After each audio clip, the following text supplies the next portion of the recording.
아멘. 지난 8개월 동안도 우리와 미림의 식구들과 가정과 교회와 이 나라 민족을 지키신 하나님께서 올해 남은 넉 달 동안도 우리 남은 인생도 지키실 줄 믿습니다. 아멘. 제가 한번 질문을 드리겠습니다. 혹시 최근에 한번 울어보신 적 있으십니까? 속으로만 대답하십시오. 한번 크게 울어보신 적 있으세요?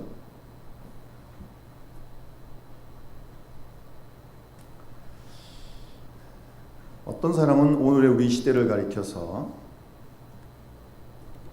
눈물이 메마른 시대다, 그렇게 진단을 합니다.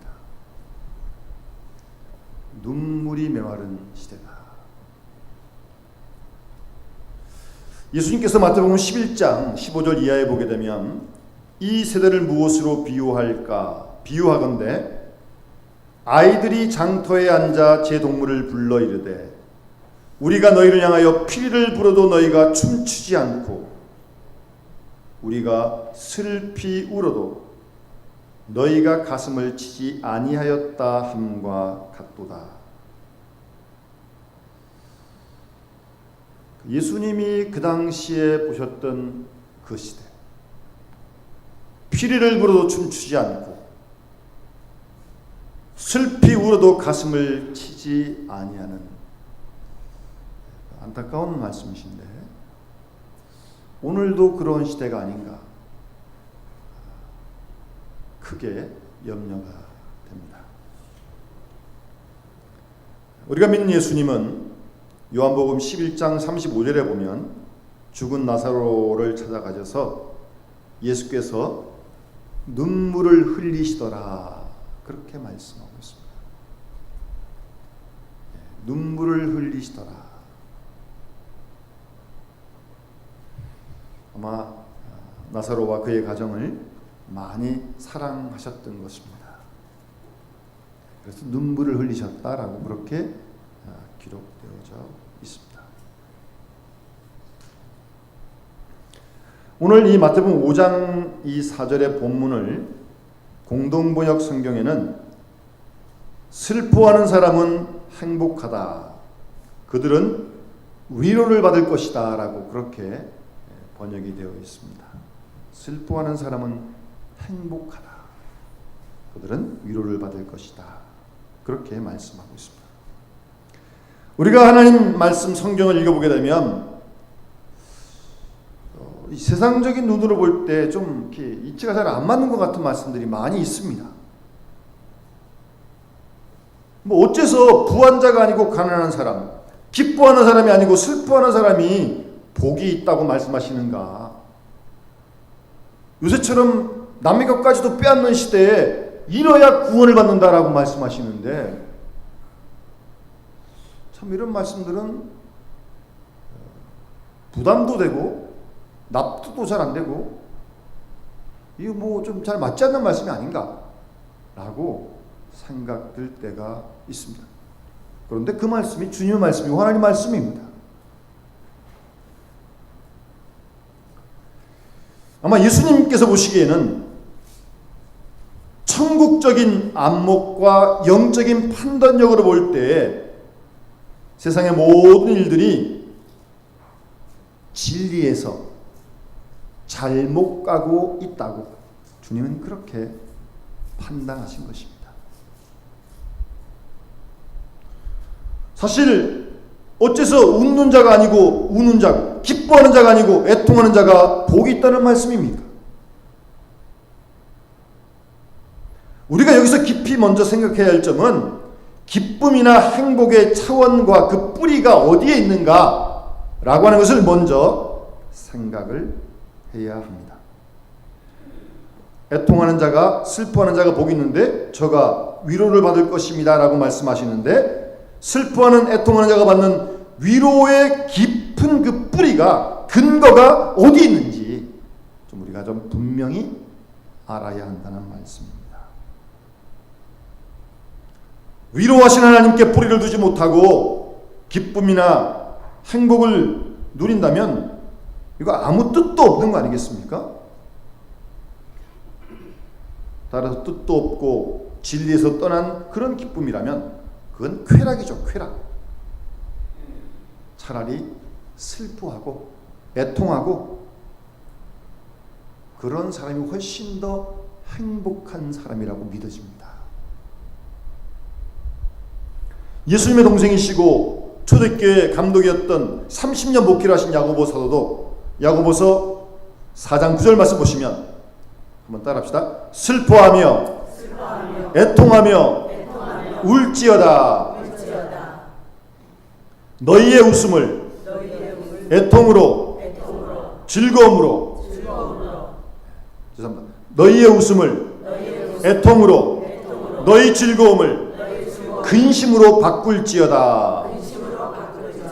아멘. 이렇게 말씀하시는 야고보 사도의 말씀은 다분히 오늘 이 본문의 말씀을 충분히 익히 잘 알고 있는 야고보 사도의 말씀인 줄 믿습니다. 예수님 동생 아닙니까? 애통하는 사람, 슬퍼하는 사람. 원래 애통하고 슬퍼한다는 헬라어의 원 단어의 뜻은요, 그냥 보통 슬픔을 얘기하는 게 아닙니다. 슬픔 중에도 가장 강하고 고통스러운 슬픔을 말하는 겁니다. 그것이 애통하는 것이고 그것이 슬퍼하는 거예요. 예를 들어서 사랑하는 사람이 죽었다거나 아니면 귀하게 여기는 사람에게 어떤 큰 배신을 당했을 때 이게 정말 황당한 거 아닙니까? 가슴이 찢어지고 숨이 막히고 온 마음과 온 몸이 떨리면서 뼈까지 쑤시고 고통을 느끼는 그런 슬픔을 얘기하는 겁니다. 제 친구가 한 20대 후반 때 어떤 여자친구하고 이렇게 사귀었는데 제 친구는 상당히 완전히 모범생이거든요. 근데 어쨌든 뭐가 문제가 됐는지 어쨌든 좀 사귀다가 헤어졌어요. 근데 제 친구가요, 아주 바짝바짝 말라가면서요, 한동안 깊은 시름에 빠져 있더라고요. 그 모범생인 친구가 그런 충격을 받았으니까 얼마나 안타깝겠어요? 야, 그래서 이 친구가 참 힘들구나. 제가 그렇게 생각을 했습니다. 그런 슬픔, 그런 애통을 말하는 겁니다. 성경에 보면 옷을 찢고 죄를 뒤집어 쓰고 티끌을 날리면서 베옷을 입고 뒹구는 그런 애통의 표현을 구약 성경에 자주 볼 수 있습니다. 눈물의 연자 예레미야도 창조가 끊어지는 아픔을, 고통을 말하고 있고요. 특별히 창세기 37장 34절에 보면 사랑하는 아들 요셉을 죽은 줄로 알았던 야곱이 애통하는 장면이 나옵니다. 그때 야곱이요, 자기 옷을 찢고 굵은 배로 허리를 묶고 오래도록 그 아들을 위하여 애통했다라고 그렇게 말씀하고 있습니다. 그런 애통, 그런 슬픔을 말씀하고 있는 것입니다. 가장 큰 고통이고 가장 큰 슬픔입니다. 그런데 여기서 중요하게 우리가 먼저 기억해야 할 것은 이 애통은, 이 슬픔은 스스로 하는 슬픔이에요. 스스로 하는. 어떤 일을 당해가지고 슬퍼하는 게 아니라 결과로 어떤 일이 있기 전에 스스로 애통하고 스스로 슬퍼한다는 것을 먼저 기억해야 합니다. 어떤 사고가 터지고 어린이를 당한 다음에 슬퍼하는 게 아니고요.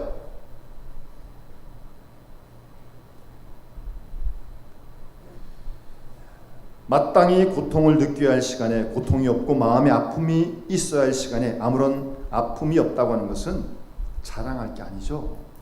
그 뭔가 심령에 문제가 있는 거죠.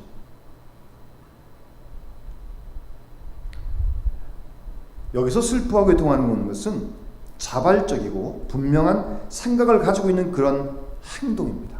스스로 슬퍼하고 스스로 애통할 줄 아는 그런 사람이 행복한 사람이고, 그 사람이 중요한 건 하나님의 위로를 경험한다는 겁니다. 애통할 때요. 깊이 슬퍼할 테요. 하나님의 위로를, 하나님의 위로를. 우리가 보통 슬픔을 얘기하면 한 세 가지 정도의 슬픔을 생각할 수 있습니다. 첫 번째는 일반적인 의미의 슬픔입니다. 여러분, 아랍 사람들의 격언에 이런 말이 있습니다. 모든 햇빛은 사막을 만든다. 원래 사막이 많은 동네 아닙니까?